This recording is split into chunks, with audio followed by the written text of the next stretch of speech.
pa isang bitoy story. May kaibigan ako, ang daming sneakers sa collection niya. Hindi niya sinusuot dahil baka raw magasgas, baka maluma. Yung ilalim, nilalagay niya pa ng masking tape pag gagamitin niya para daw para hindi madumihan. And then one day, he died.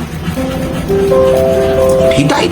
Ang daming sapatos sa collection niya na hindi niya man lang naisuot. Hindi man lang nailabas ng box. Yung mga millennials ngayon, madalas sabihin yung YOLO. You only live once. Totoo yun. Pag bumili ka ng damit, suot mo. Pag bumili ka ng alahas, gamitin mo. Pag bumili ka ng laruan, di paglaruan mo. Buksan mo, tanggalin mo doon sa kahon. Gamitin nyo hanggang maluma. Kung hindi may iwasan, gamitin nyo hanggang masira. Para doon talaga mga material na bagay eh. Yun talaga ang kapalaran nila. Kahit anong ingat mo, nasisira, naluluma. yung dyaryo nga today, di ba? Kahit di mo hawakan, kahit ibalot mo ng plastic, kinabukasan lang pag may nanghiram sa'yo, masisigawan ka pa. Sira ka ba?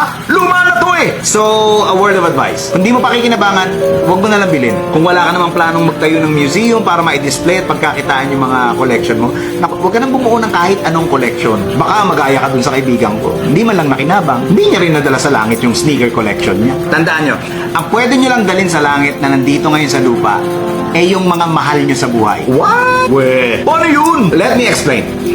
Kung may mahal kayo sa buhay, asawa nyo, anak nyo, magulang, kapatid, kaibigan nyo, tulungan nyo silang maging mabuting tao. Para ikaw, kung mabuti kang tao at namatay ka, tapos napunta ka sa langit, di sama-sama kayo doon pag sila naman ang namatay. Ang saya nun, di ba? So again, ang pwede nyo lang dalhin sa langit na nandito ngayon sa lupa, yung mahal nyo sa buhay. Yung material na bagay, pwede nyo lang dalhin sa hukay, pero hindi sa langit.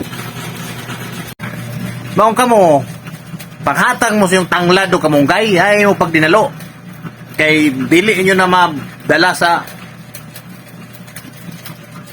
taas na. Ayaw pag dinalo.